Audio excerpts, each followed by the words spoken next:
बच्चों, पिछले लेक्चर में हमने पढ़ा था बोहर्स एटॉमिक मॉडल।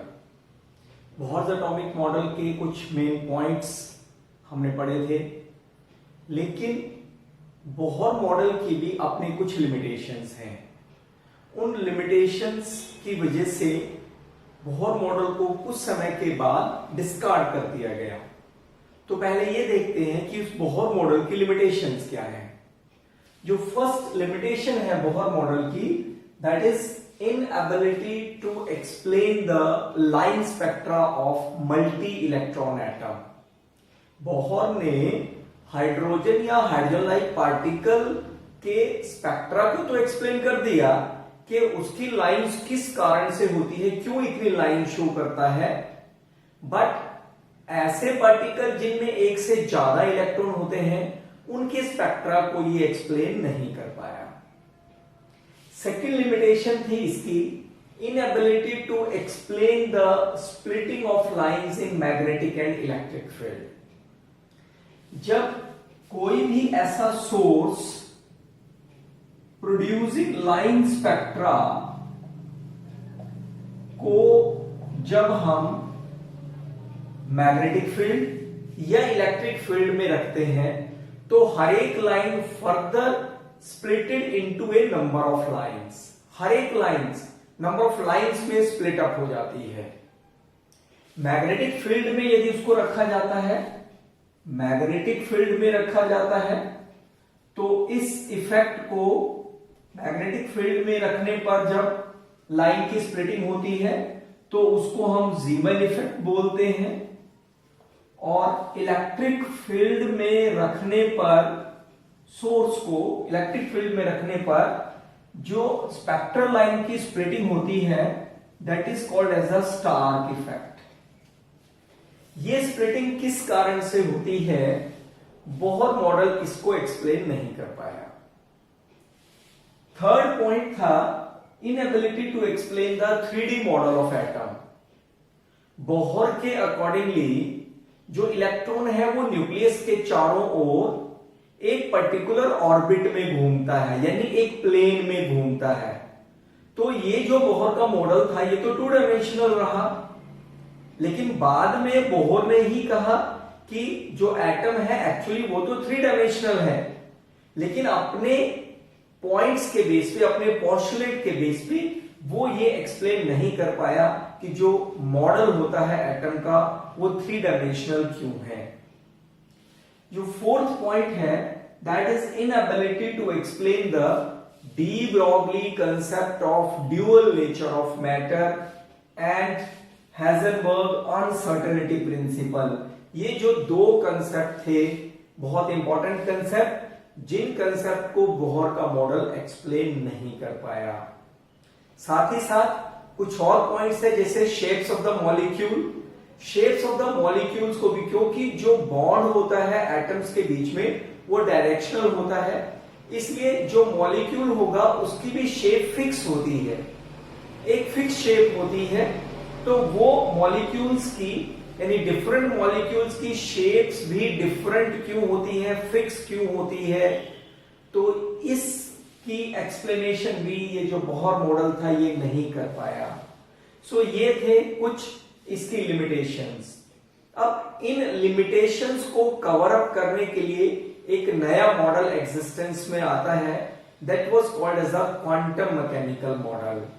लेकिन क्वांटम मैकेनिकल मॉडल से पहले हमें ये समझना होगा कि ये जो 2 कंसेप्ट हैं, de Broglie concept of dual nature of matter और हाइजेनबर्ग अनसर्टेनिटी प्रिंसिपल, ये क्या है। बोहर्स मॉडल की लिमिटेशंस को ओवरकम करने के लिए एक नया मॉडल एग्जिस्टेंस में आया, that is the quantum mechanical model. ये जो क्वांटम मैकेनिकल मॉडल था, actually this was based basically on the 2 concept, that is the dual nature of matter and Heisenberg uncertainty principle। और ये जो 2 कंसेप्ट थे, ये दोनों कंसेप्ट बेस्ड है माइक्रोस्कोपिक पार्टिकल्स पर, और माइक्रोस्कोपिक पार्टिकल्स को जो ब्रांच स्टडी करती है that is called as the quantum mechanics. इसीलिए जो नया मॉडल एग्जिस्टेंस में आया जिसमें इन दोनों कंसेप्ट को इंक्लूड किया गया उसको नाम दिया गया क्वांटम मैकेनिकल मॉडल का। इससे पहले कि हम ये समझे कि क्वांटम मैकेनिकल मॉडल क्या है, हमें ये समझना होगा कि डी ब्रॉगली कंसेप्ट जो ड्यूल नेचर है मैटर का वो क्या है और हाइजेनबर्ग अनसर्टेनिटी प्रिंसिपल क्या है। तो आइए पहले देखते हैं D Broglie concept of dual nature of matter. Actual में इलेक्ट्रोमैग्नेटिक वेव थ्योरी और प्लैंक्स क्वांटम थ्योरी के बाद आइंस्टाइन ने यह प्रपोज किया था कि जो मैटर होता है उसका अपना ड्यूअल कैरेक्टर होता है। वहां पर वो फोटोन यानी लाइट को लेके चल रहे थे, तो उन्होंने कहा कि लाइट का ड्यूअल कैरेक्टर होता है, क्योंकि कुछ कंसेप्ट ऐसे थे, लाइट की प्रॉपर्टीज ऐसी थी जो केवल वेव कैरेक्टर को कंसिडर होके एक्सप्लेन की जा सकती थी, और कुछ ऐसे पॉइंट्स थे जो केवल पार्टिकल कैरेक्टर पर बेस्ड थे। तो वहां पर फिर उन्होंने उनको कंबाइन किया और कहा कि जो लाइट होती है उसका अपना ड्यूअल कैरेक्टर होता है। इसी कंसेप्ट को डी ब्रोगली ने फिर एडवांस किया था।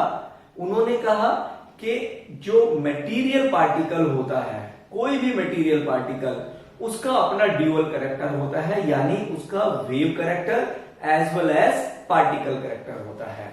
सो यदि हम फोटोन की बात करें, in case of photon, light की यदि यानी हम बात कर रहे हैं, लाइट के केस में according to Planck's quantum theory energy of the photon is equal to H nu according to Planck's quantum theory,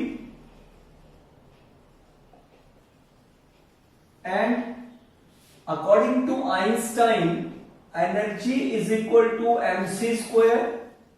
This is Einstein's equation. If the photon is supposed to have the particle character, then according to Einstein the energy of the photon is equal to mc square.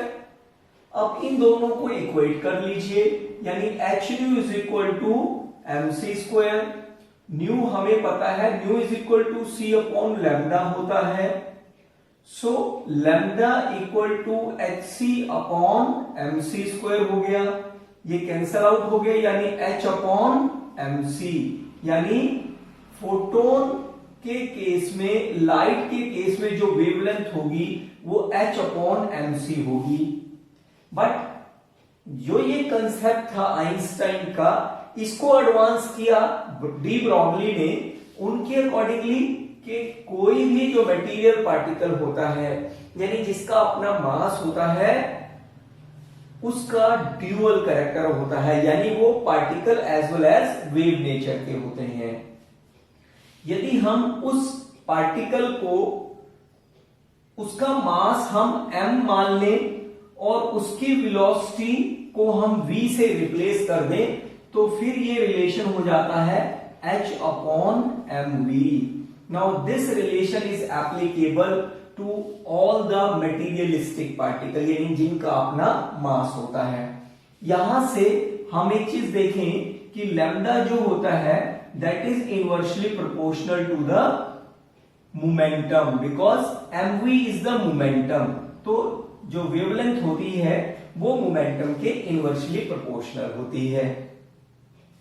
अच्छा, अब यहां पर ये देखते हैं कि ये जो डी ब्रॉगली कंसेप्ट है, ये जो डी ब्रॉगली इक्वेशन है, क्या इसका हमारा कोई डेली लाइफ में इंपॉर्टेंस है? इंपॉर्टेंस इन डेली लाइफ, क्योंकि डेली लाइफ में हम लोग केवल मैक्रोस्कोपिक पार्टिकल्स को, बड़े पार्टिकल्स को ऑब्जर्व करते हैं। माइक्रोस्कोपिक पार्टिकल्स तो होते ही नहीं हैं जिनको हम डील करें। तो उसके लिए देखते हैं, यहां पर हमें पता है lambda is equal to H upon M V. So lambda is also inversely to the mass of the object.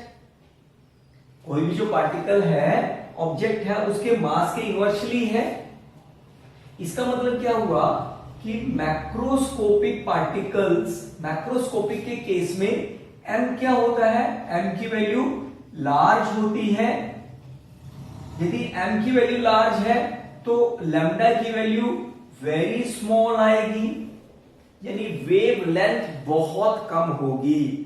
That is Y जो मूविंग कार है हमारी डेली लाइफ में, या कोई मूविंग बॉल होती है, that is not associated with the wave character. हमें उसके मोशन में कहीं वेव कैरेक्टर नजर नहीं आता है। बट जो माइक्रोस्कोपिक पार्टिकल होते हैं जिनका मास बहुत कम होता है, मास कम होता है तो लैम्डा की वैल्यू मेजरेबल होगी, जिसको हम मेजर कर सकते हैं। दैट इज वाई जो माइक्रोस्कोपिक पार्टिकल्स होते हैं उनकी वेवलेंथ को हम मेजर कर सकते हैं।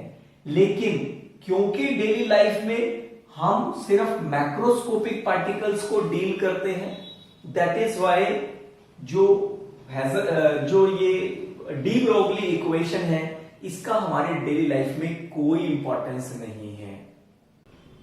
ये तो डी ब्रोगली ने कह दिया कि हर एक मटेरियल पार्टिकल का ड्यूअल कैरेक्टर होता है, यानी उसका वेव कैरेक्टर भी होता है और उसका पार्टिकल कैरेक्टर भी होता है। तो इलेक्ट्रॉन भी मटेरियल पार्टिकल है, तो क्या इलेक्ट्रॉन का भी ड्यूअल कैरेक्टर होता है? यही देखने के लिए डेविसन और जर्मर ने सबसे पहले एक्सपेरिमेंट किया। डेविसन एंड जर्मर, जिन्होंने चेक किया कि क्या इलेक्ट्रॉन का वेव कैरेक्टर होता है। अकॉर्डिंग टू दिस एक्सपेरिमेंट, जो एक इलेक्ट्रॉन बीम थी, इलेक्ट्रॉन बीम को उन्होंने निकल क्रिस्टल पे फॉल कराया। दिस इज इलेक्ट्रॉन बीम, और यहां से रिफ्लेक्टेड रेज को फोटोग्राफिक प्लेट पर रिसीव किया, on the photographic plate. Photographic plate पर they observe the concentric rings, dark and bright rings. उनको एक डार्क और ब्राइट रिंग्स का एक पैटर्न मिला इस फोटोग्राफिक प्लेट पर। ये जो पैटर्न था, this pattern is very same as that the diffraction pattern is same as that obtained in case of X-rays।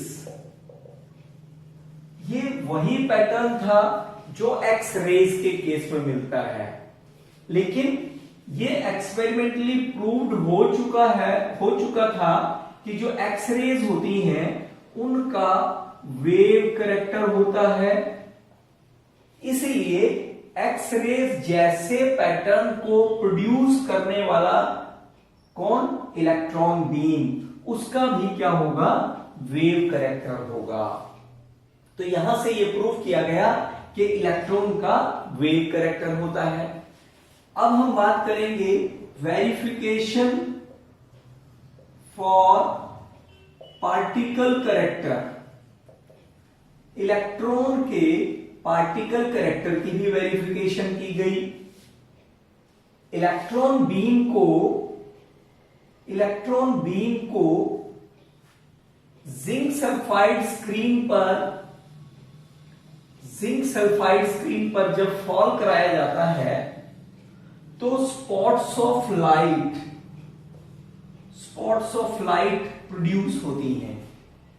इस स्पॉट्स ऑफ लाइट को हम शिंटिलेशन भी बोलते हैं। It is called as the scintillation. अब ये जो स्पॉट्स ऑफ लाइट होती हैं ये लोकलाइज्ड होती हैं। Localized means occupy a fixed area in space में एक फिक्स्ड एरिया को ऑक्युपाई करती हैं, उसको हम क्या बोलते हैं? लोकलाइज्ड पोजीशन बोलते हैं। तो ये जो स्पॉट्स ऑफ लाइट प्रोड्यूस हो रही हैं ये लोकलाइज्ड हैं, यानी they occupy a fixed area in space. That is why ये किसकी वजह से हो रही हैं? इलेक्ट्रॉन की वजह से, यानी जहां इलेक्ट्रॉन स्ट्राइक करता है वहीं पर स्पॉट्स ऑफ लाइट हो रही है। That is why spots of light जिसका लोकलाइज्ड कैरेक्टर होता है उसको प्रोड्यूस करने वाला इलेक्ट्रॉन वो भी क्या होगा, लोकलाइज्ड होगा। लोकलाइज्ड होगा यानी उसका पार्टिकल कैरेक्टर होगा। तो इस तरीके से ये प्रूफ हो जाता है कि जो इलेक्ट्रॉन है मटेरियल पार्टिकल उसका वेव कैरेक्टर भी होता है और उसका पार्टिकल कैरेक्टर भी होता है। We know that according to Bohr कि जो इलेक्ट्रॉन है वो न्यूक्लियस के चारों ओर एक सेलेक्टेड सर्कुलर ऑर्बिट में घूमता है। बट डी ब्रॉगली के according to de Broglie's concept, electron का वेव कैरेक्टर भी होता है as well as particle character भी होता है। It will have the wave as well as the particle character. So ये जो इलेक्ट्रॉन है इट रिमेन्स इन फेज। जो इलेक्ट्रॉन है उसका पार्टिकल कैरेक्टर भी है और उसका वेव कैरेक्टर भी है, यानी कुछ इस तरीके से वो मूव कर रहा होगा, इस तरीके से। तो यदि कंडीशन क्या है कि ये जो इलेक्ट्रॉन वेव है it remain in phase. In phase का मतलब ये इसी तरीके से एक ऑर्बिट में घूमता रहे इलेक्ट्रॉन। उसके लिए कंडीशन क्या है कि जो सरकमफ्रेंस ऑफ द ऑर्बिट है, circumference of this orbit that is integral multiple of the wavelength। ये circumference किसके इक्वल होना चाहिए, integral multiple of the wavelength के इक्वल होना चाहिए। सरकमफ्रेंस हमें पता है 2 पाई r होता है, this is equal to n into lambda. But according to de Broglie's equation lambda is equal to h upon mv होता है। Now put this value in equation 1। So 2 pi r is equal to n into h upon mv आ गया। यदि mv यहां पर आ गया तो इसको इधर ले आइए, mv r equal to n into h, और 2 पाई यहां मल्टीप्लाई है तो नीचे डिवाइड हो जाएगा 2 pi. So mv r is equal to n into h upon 2 pi. ये क्या है, Bohr's postulate of angular momentum, जिसमें बताया गया था कि angular momentum of the electron in an orbit is integral multiple of h upon 2 pi. तो इस तरीके से ये जो आ जाता है ये क्या है, बोहर्स पोस्टुलेट है एंगुलर मोमेंटम का। न्यूमेरिकल है calculate the energy associated with first orbit of helium ion, what is the radius of this orbit. सबसे पहले हमने क्या निकालना है, एनर्जी निकालनी है। The energy associated with the first orbit, पहले ऑर्बिट की जो एनर्जी है हीलियम आयन के केस में, इसका हमें फॉर्मूला पता है, En is equal to -21.8 into 10⁻⁻19 upon n square into Z square joule पर atom, where Z is the atomic number of element, कौन सा, हाइड्रोजन लाइक पार्टिकल जिसमें केवल एक इलेक्ट्रॉन है। तो यहां पर जेड हीलियम का कितना है, 2 है। यहां वो फर्स्ट ऑर्बिट की बात कर रहा है तो इसलिए आंसर क्या हो जाएगा, यानी n इज इक्वल टू 1 हो गया फर्स्ट ऑर्बिट के लिए, और Z atomic number of helium कितना है, 2 है। तो एनर्जी कितनी हो जाएगी इसकी, -21.8 इंटू 10⁻⁻19 और n 1 स्क्वायर इंटू ये आ गया 2 स्क्वायर जूल पर एटम, और ये एनर्जी आ गई 4 से इसको मल्टीप्लाई कर देंगे तो ये हो जाएगा 7 8 इंटू 10⁻⁻19 जूल पर एटम। साथ ही एक चीज और पूछी गई है, what is the radius of this orbit.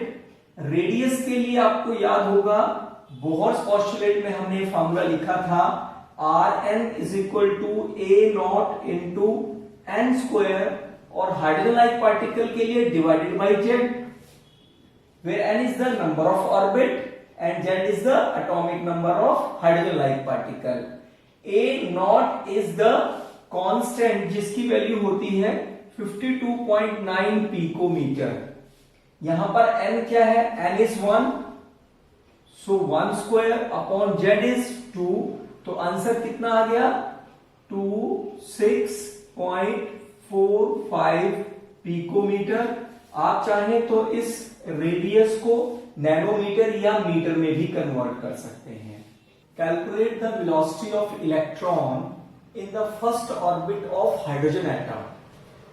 Given that Bohr's radius आपको दिया हुआ है और एक वैल्यू दी हुई है 1 जूल जो है वो किलोग्राम मीटर स्क्वायर पर सेकेंड स्क्वायर के इक्वल भी होता है। तो हमने अब एक ऐसा रिलेशन देखना है जिसमें रेडियस भी हो, मास ऑफ इलेक्ट्रॉन भी हो और वहां पर वेलोसिटी भी हो। तो ये हमें रिलेशन मिलता है बोहर्स एंगुलर मोमेंटम वाले पोस्टुलेट से, जिसके accordingly MVR the angular momentum of the electron is equal to integral multiple of h upon 2 पाई।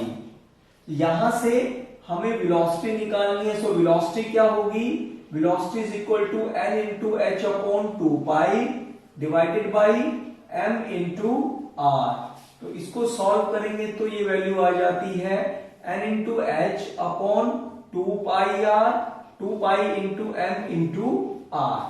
अब यहां पर n क्या है, ऑर्बिट, नंबर ऑफ ऑर्बिट। ये कौन सा है, फर्स्ट ऑर्बिट, तो n 1 हो गया, h हो गया 6.626 into 10 to the power -34 joule second divided by 2 into pi की वैल्यू पता है हमें 3.142, m is 9.1 into 10 to the power -31 kilogram. और जो r है फर्स्ट ऑर्बिट के लिए r कितना होता है, r is 52.9 picometer, because Rn is equal to a naught n square, a naught is 52.9 और n is 1, so R आ गया 52.9 पिकोमीटर। अब यहां पर इसको मीटर में कन्वर्ट कर लीजिए, 52.9 into 10 to the power -12 metre, तो इसको मल्टीप्लाई कर देंगे इंटू 10 टू पावर -12 मीटर। जब इसको हम सॉल्व करते हैं तो ये वैल्यू हमारे पास आती है 2.189 into 10 to the power 6 joule second kilogram पर मीटर, ये वैल्यू आती है। लेकिन वेलोसिटी तो इस यूनिट में नहीं होती है, उसके लिए हमें कन्वर्ट करना होगा जूल को। 1 जूल क्या होता है, वर्क डन होता है। वर्क डन क्या होता है, फोर्स इंटू डिस्टेंस होता है, और फोर्स क्या होता है, मास इंटू एक्सेलरेशन होता है। अब मास जो है किलोग्राम में होता है, एक्सेलरेशन के यूनिट होते हैं मीटर पर सेकेंड स्क्वायर, और डिस्टेंस के यूनिट भी क्या होते हैं, मीटर। तो यहां से 1 जूल आ गया 1 किलोग्राम मीटर स्क्वायर पर सेकेंड स्क्वायर। यहां से ये वैल्यू बनी है 1 joule is equal to kilogram metre square पर सेकेंड स्क्वायर। अब जूल की जगह पर ये वैल्यू रख दीजिए, जूल की जगह पर आपने रख दिया किलोग्राम मीटर स्क्वायर पर सेकेंड स्क्वायर, बाकी एज इट इज सेकेंड पर किलोग्राम पर मीटर। अब यहां से देख लीजिए ये कैंसल आउट हो गया, और ये क्या रह गया, मीटर रह गया, और ये क्या रह गया, पर सेकेंड रह गया। तो ये जो वेलोसिटी है वो आपकी आ गई into 10 to the power 6 metre पर सेकेंड में।